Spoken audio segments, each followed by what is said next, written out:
So hello दोस्तों, स्वागत करता हूं मैं आपका पाइथन पोस्टमार्टम सीरीज की एक और इस नई वीडियो में। तो आज मैं आपके लिए लेके आ गया हूं एक और नई वीडियो पाइथन उस प्लेलिस्ट की, जो कि है आपका मेथड रिजोल्यूशन ऑर्डर। तो चलिए दोस्तों, बिना कुछ देरी के वीडियो को शुरू करते हैं।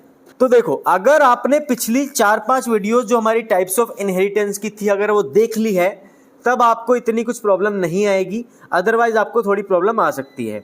तो मेरा सजेशन यही रहेगा, पहले पिछली 5-6 वीडियो जो हैं टाइप्स ऑफ इनहेरिटेंस की, पहले वो आप देख लीजिए, उसके बाद इस वीडियो पे आइए। ठीक है, तो चलिए, जिन्होंने देख लिया बहुत अच्छी बात है। तो बिना कुछ देरी के वीडियो को शुरू करते हैं फिर। तो देखो, जैसे कि लास्ट वीडियो में हम लोगों ने देखा हाइब्रिड इनहेरिटेंस।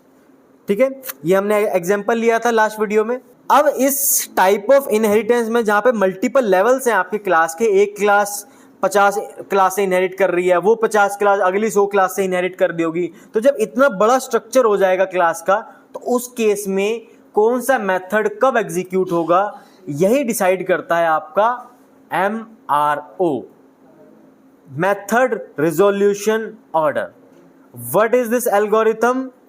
क्या इसकी नीड है, क्या पर्पस है, क्या प्रॉब्लम इसने सॉल्व करी थी, हम इसी वीडियो में जानने वाले हैं। ठीक है, तो जैसे कि हमने मल्टीपल इनहेरिटेंस में देखा था उस वीडियो में कि other languages like C#, Java does not support multiple inheritance. ठीक है, बट पाइथन में ये सपोर्ट करता है। क्यों करता है? वो इसी एल्गोरिथम की वजह से करता है, जो कि आपका MRO। तो चलिए देखते हैं फिर ये MRO है क्या। चलो, let's take an example. Simple सा एग्जांपल लेते हैं, आपको समझ में आ जाएगा। थोड़ा सा टाइम देना पड़ेगा क्योंकि ये वीडियो थोड़ी सी लंबी बनेगी, 15 से 20 मिनट के आसपास की वीडियो ये जाएगी, तो थोड़ा सा टाइम दो प्लीज। ठीक है, अब आ जाओ IDLE पे। ठीक है, मैंने एक एग्जांपल लिया है ये वाला, जिसमें क्या है, एक पेरेंट क्लास है A, B और C A को इनहेरिट कर रहे हैं, D B और C को इनहेरिट कर रहा है। ठीक है, अब ये वाला मैं एग्जांपल लेता हूं अपने पाइथन कोड में। ठीक है, देखो मैंने पहले से ही लिख रखा है ताकि आप लोगों का टाइम बचे। देखो सेम है जो आपका ये आपका डायग्राम है, इसी को ही मैंने पाइथन कोड में कन्वर्ट कर दिया है। A क्लास है, ठीक है, एंड देन B और एक मिनट, ये वाला B और C, B आपका A को इनहेरिट कर रहा है, ठीक है, और C भी आपका A को इनहेरिट कर रहा है। ठीक है, A class parent class, B और C जो है वो A को ही इनहेरिट कर रहे हैं। ठीक है, एंड देन जो D क्लास है वो आपकी B और C को इनहेरिट कर रहा है। D क्लास B और C को इनहेरिट कर रहा है। ठीक है, अब देखो, अब इन चारों क्लास के अंदर मैंने एक कॉमन मेथड लिया है जिसका नाम सेम है, M1 मेथड। अब अगर मैं A क्लास का ऑब्जेक्ट बनाऊं, ध्यान से देखना, A क्लास का अगर मैंने ऑब्जेक्ट बनाया, ठीक है, मैं नाम भी सेम नाम से ले लेता हूं, स्मॉल ए ले लेता हूं। तो अगर मैंने A.M1 किया तो कौन सा क्या प्रिंट होगा, कौन सा M1 आएगा? A का, B का, C का या D का? A का आएगा। ठीक है, यहां तक ठीक है। ठीक है, तो पहली प्रायोरिटी A। एंड देन अगर मैं B क्लास का ऑब्जेक्ट बना के कराऊं तो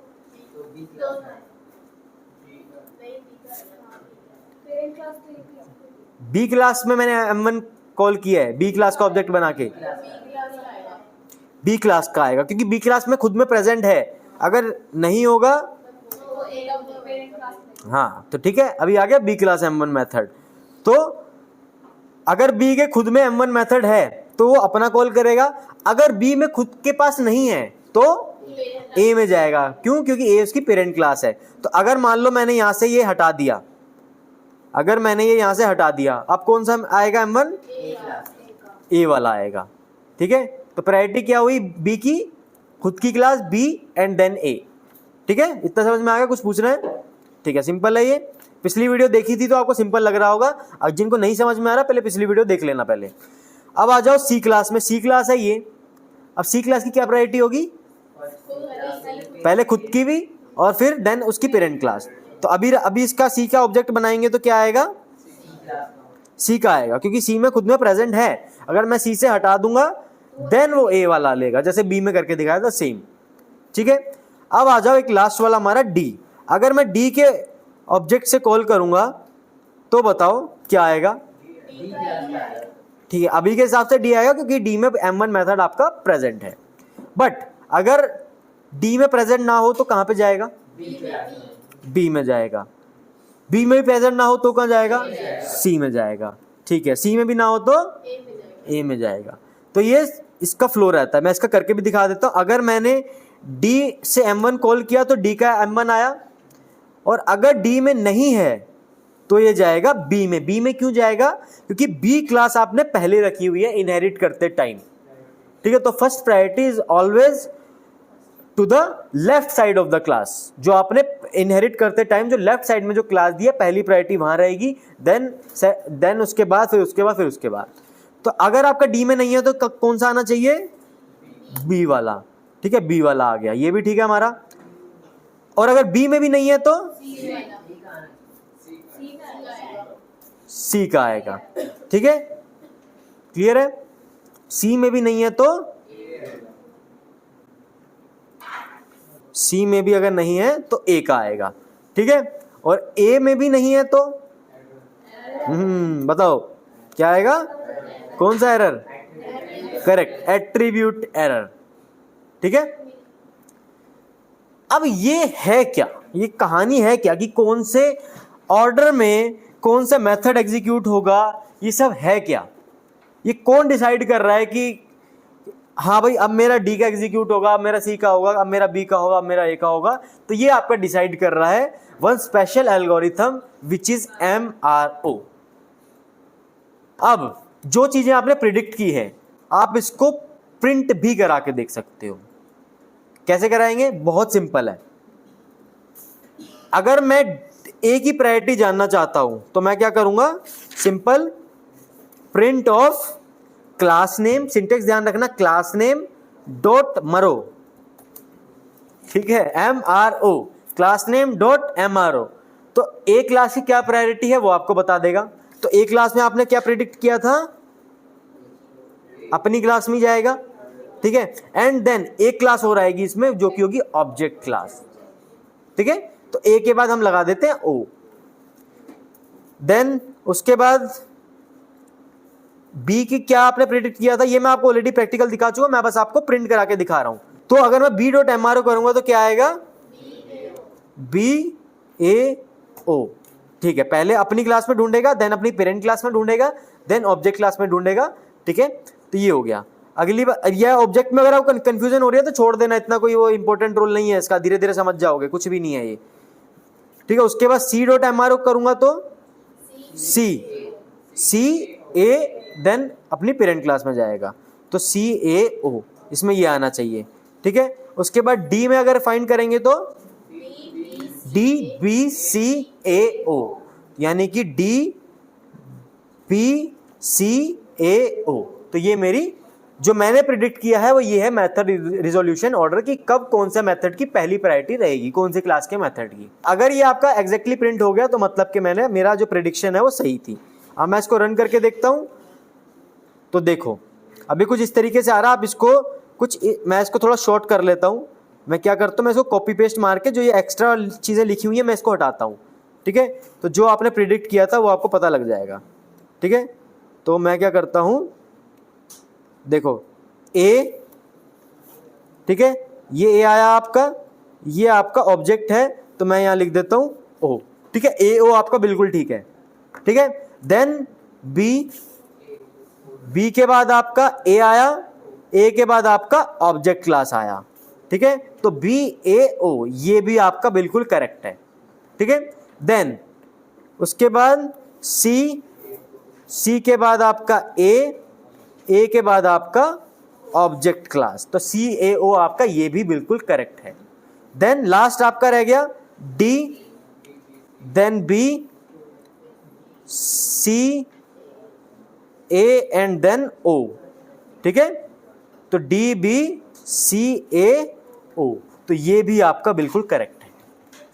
so this is how MRO works. ऐसे ही मेथड रिजोल्यूशन ऑर्डर आपका वर्क करता है, but it is easy in case of 1 और 2 लेवल्स। बट जहां पे ज्यादा लेवल हो जाएंगे वहां पे प्रिडिक्ट कर पाना बहुत मुश्किल हो जाएगा। यहां तक तो ये इजी है, ठीक है, यहां तक हम प्रिडिक्ट कर पाएंगे। बट एक एग्जांपल और लेता हूं, ठीक है, आपको समझ में आ जाएगा कि इसकी क्या नीड है। क्या कुछ पूछना है? हाँ, पहले इतने में बताओ कुछ क्वेश्चन है तो माइक ले लो। सर इन केस ऑफ जैसे ए के 2 चाइल्ड हैं, ठीक है, बी सी, अगर हमारे पास सी नहीं होता तो फिर बी में नहीं होता, फिर वो ए में सर्च करता है ना। अगर सी नहीं होता, हाँ मतलब कि सी ना होता तो मल्टी लेवल बन जाता। हाँ, नहीं मैं कह रहा हूँ अगर सी नहीं होता तो जैसे हम डी को कॉल करते हैं तो डी में नहीं है तो फिर बी में सर्च करता, फिर हाँ, बी में नहीं, फिर ए में सर्च फिर ए में करता। हाँ सर, करेक्ट है। सर लाइक अभी हमने जो इससे पिछले वाला कोड देखा उसमें एट्रीब्यूट एरर आया था, तो उसमें ऑब्जेक्ट तो कॉमन आता है ना, लाइक ऑब्जेक्ट तो आना चाहिए। नहीं, बट ये क्या है, ये एक तरह से फॉर्मेलिटी है कि वो सारी क्लास में सर्च करने के बाद अपनी पेरेंट क्लास में भी सर्च करेगा, वो फॉर्मेलिटी है। हालांकि उसको मिलने नहीं वाला ऑब्जेक्ट क्लास में। ऑब्जेक्ट क्लास इनबिल्ट क्लास है आपके पाइथन की, जो कि सब क्लासेस की पेरेंट क्लास है, ठीक है। तो ये बस ऑर्डर में आपको दिखाई देगा, अदरवाइज ये बस एक फॉर्मेलिटी है कि वो ऑब्जेक्ट क्लास में सर्च कर रहा है। इस चीज की गारंटी है कि वहां पे उसको M1 मिलने ही नहीं वाला, क्योंकि M1 हम खुद बना रहे हैं, ठीक है, कोई इनबिल्ट मेथड नहीं है ये, ठीक है। तो चलो एक एग्जांपल फटाफट से और लेते हैं। ये तो इजी था, जहां पे एक या दो लेवल है। इसमें क्या है, 2 लेवल है। ये आपका है एक सिंगल पेरेंट 2 चाइल्ड। कौन सा टाइप हुआ ये? हायरार्किकल। और 2 पेरेंट बी और सी, 2 पेरेंट और 1 चाइल्ड, मल्टीपल। तो ये 2 लेवल तक तो आप इजीली प्रिडिक्ट कर पाओगे कि भाई कब कौन सा एग्जीक्यूट होगा। But take very special care. अब यहां पे आ जाओ। अब इस केस में आप 2 लेवल तक प्रिडिक्ट कर सकते हो। जैसे कि ए की प्रायोरिटी क्या रहेगी, ए और ओ, ठीक है, बी की बी और ओ, सी की सी और ओ, डी की डी ए बी ओ, यहां तक ठीक है, ई बी सी ओ, यहां तक आप प्रिडिक्ट कर लोगे। लेकिन कहानी फंसेगी यहां पे एफ पे। चलो आ जाते हैं आइडियली पे। देखो एफ का मैं बाद में करता हूं, फिलहाल जो आपने प्रिडिक्ट किया मैं वही यहां पे लिखता हूं। ए की क्या प्रायोरिटी थी, ए और ओ, ठीक है, बी की बी ओ, देन आपकी सी ओ, और डी की क्या थी आपकी, डी की डी ए बी ओ, ठीक है, डी ए बी ओ, दाबो डब्बो डोबी नॉनसेंस, ठीक है। ई की क्या है, ई बी सी ओ, ई बी सी ओ, ठीक है। तो यहां तक पहले रन करके देख लेते हैं, ठीक है, कि हमारी जो प्रेडिक्शन है वो सही आ रही है कि नहीं आ रही। क्लासेस वही हैं जो यहाँ पे हमारा ये चार्ट है, फ्लो चार्ट डायग्राम है, इसी को ही मैंने पाइथन क्लास में कन्वर्ट कर लिया। A B C single class है पेरेंट, ठीक है, डी ए बी को इनहेरिट कर रहा है, ई बी सी को इनहेरिट कर रहा है, एफ आपका डी और ई को इनहेरिट कर रहा है। सेम चार्ट को मैंने पाइथन क्लास में कन्वर्ट कर लिया। अब जो आपने प्रिडिक्ट किया फटाफट से देख लेते हैं कि ये आपका सही आ रहा है या नहीं आ रहा, ठीक है। तो ये कुछ स्कैटर्ड फॉर्म में आएगा। हम क्या करते हैं, इसको कॉपी पेस्ट मार के थोड़ा सा इजी बना लेते हैं ताकि हमको सही से दिख जाए। तो ए बी सी का तो आपको दिखाई दे ही रहा है, ए ओ बी ओ सी और ओ, ठीक है, यहां तक तो आपको आ ही रहा है। उसके बाद ई का क्यों नहीं आया भाई, एक मिनट में दोबारा रन करता हूं। हाँ अब ठीक है, वो शायद पुराने वाला आउटपुट था, अब 5 आउटपुट हैं आपके पास, ठीक है, वो शायद मैंने पुराने वाला कॉपी पेस्ट कर लिया था। चलो देखो ए बी सी का तो आपको सामने दिख रहा है, A object B object C object, तो यानी ए ओ सही है, बी ओ सही है, सी ओ सही है, करेक्ट है। अब इन सबको हटाओ और ये डी और ई पे फोकस करते हैं।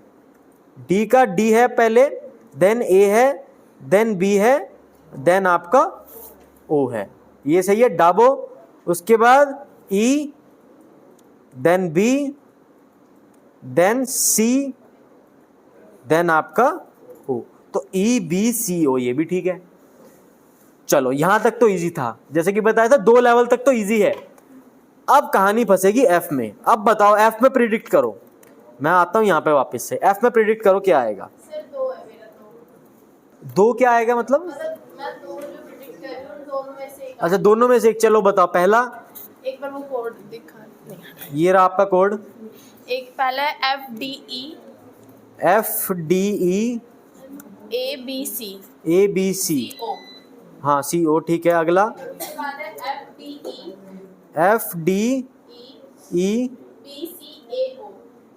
FDEBCAO, तो FDEBCAO यही है, ठीक है। और किसी का बताओ, ये 2 आंसर तो हमें मिल गए, अब सही है कि नहीं देखते हैं।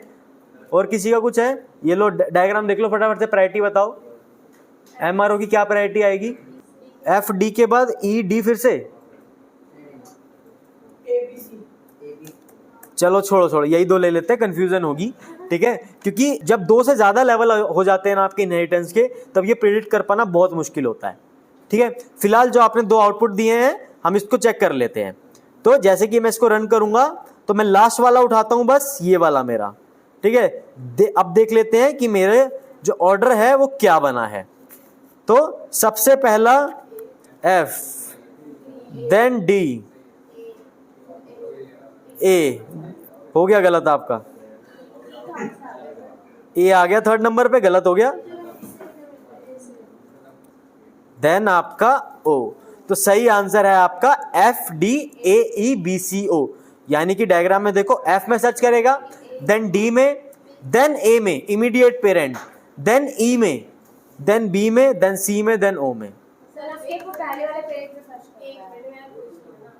हाँ बोलो माइक में बोलो, माइक दो माइक।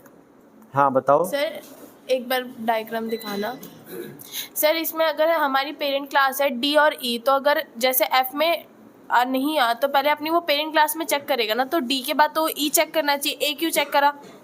देखो D के बाद देखो पेरेंट क्लास इसकी D और E है, पहली प्रायोरिटी D में जाएगी, दूसरी प्रायोरिटी E में जानी चाहिए, ठीक है। बट वो जाएगा नहीं क्योंकि ये काफ़ी बड़ा ये इनहेरिटेंस का स्ट्रक्चर है। इसमें क्या होगा कि इमीडिएट पेरेंट को वो पहले सर्च करेगा, और ये हम इजीली ऐसे प्रिडिक्ट नहीं कर सकते। There is a special algorithm, there is a special formula जिसकी मदद से आप रिजोल्यूशन ऑर्डर बता सकते हो। We can't predict, even I can't predict, मैं खुद भी प्रिडिक्ट नहीं कर सकता जब 2 लेवल से ज़्यादा टाइप ऑफ इनहेरिटेंस आपके होंगे। हमारे यहाँ ऐसा ही होता है, पाइथन भी हमारे यहाँ ऐसा ही होता है, ठीक है। तो देखो इसमें कुछ भी नहीं है, जब आपके 2 लेवल से ज्यादा होंगे तब you should compulsory call MRO method following by the class name, ठीक है। अगर आपको रिजोल्यूशन ऑर्डर चेक करना है तो compulsory you should use MRO method. But अब ये कैसे काम कर रहा है, ये FDAEBCO आया कैसे? There is a formula, there is a mathematical formula. अगर आप सीखना चाहते हो तो कमेंट बॉक्स में आप लोग मेरे को बताना, मैं स्पेशल वीडियो लेके आऊंगा, क्योंकि इस वीडियो में पॉसिबल नहीं हो पाएगा उस फॉर्मूला को बता पाना, और वो इंटरेस्टिंग भी नहीं है ऑनेस्टली बताऊं तो, ठीक है। तो जो सीखना चाहते हैं मेरे को एक बार कमेंट बॉक्स में बता देना, मैं कोशिश करूंगा एक सेपरेट वीडियो उसके लिए आऊं, क्योंकि वो फॉर्मूला समझाने के लिए मुझे कम से कम आधा घंटा लगेगा, 20-25 मिनट आधे घंटे की वीडियो रहेगी, तो इस वीडियो में मैं नहीं समझा पाऊंगा। बट हाँ, इतना इंपॉर्टेंट नहीं है, अगर आप स्किप करना चाहो स्किप कर दो, बट बस आपको इतना पता होना चाहिए कि MRO नाम की कोई चीज होती है और मेथड रिजोल्यूशन ऑर्डर होता क्या है इनहेरिटेंस के केस में। तो कई बार ये इंटरव्यू में पूछ लिया जाता है कि कब कौन सा मेथड आपका एग्जीक्यूट होगा, ठीक है, इन केस ऑफ इनहेरिटेंस। तो बस इतना है। तो ये एल्गोरिथम जो था ये पाइथन डेवलपर्स ने डेवलप किया था ताकि पाइथन मल्टीपल इनहेरिटेंस को सपोर्ट कर पाए। ये सारी चीजें जावा में, C# में, अदर लैंग्वेजेस में नहीं है, ये सिर्फ और सिर्फ पाइथन में है, ठीक है। तो चलिए, कुछ पूछना है किसी को? ये था आपका MRO डेफिनेशन, आप पढ़ सकते हो। MRO stands for method resolution order. It defines the order in which Python looks for methods and attributes in a hierarchy of classes during inheritance. जब इनहेरिटेंस के अंदर आपके मेथड नेम्स के कन्फ्लिक्ट आएंगे, एम्बिग्विटी की प्रॉब्लम आएगी, same नाम के मेथड होंगे, सेम नाम के वेरिएबल्स होंगे, तो उस केस में कब कौन सा मेथड आपका आएगा ये डिसाइड करता है आपका special algorithm which is MRO. It is particularly important when dealing with multiple inheritance because it ensures the correct method or attribute is assessed from the appropriate class. ठीक है, तो ये थी आपकी MRO की पूरी कहानी। बाकी इसका जो फॉर्मूला है अगर आप जानना चाहते हो तो मुझे कमेंट बॉक्स में जरूर बताना, मैं कोशिश करूंगा उसकी सेपरेट वीडियो लेके आऊं कि हाउ इट वर्क्स। ठीक है, इसका फॉर्मूला कैसे वर्क कर रहा है। तो चलिए दोस्तों, उम्मीद करता हूं आपको वीडियो पसंद आई होगी। वीडियो पसंद आई तो वीडियो को लाइक जरूर कर देना, चैनल को जो सब्सक्राइब कर लेना। आप उसकी प्लेलिस्ट में आगे बहुत सारी वीडियोस आने वाली हैं और धीरे धीरे करके हम उसकी प्लेलिस्ट को खत्म करते हुए जा रहे हैं। तो चलिए दोस्तों, अब हम मिलेंगे नेक्स्ट वीडियो में, तब तक के लिए अपना ध्यान रखें, जानवर से प्यार करें। जय हिंद।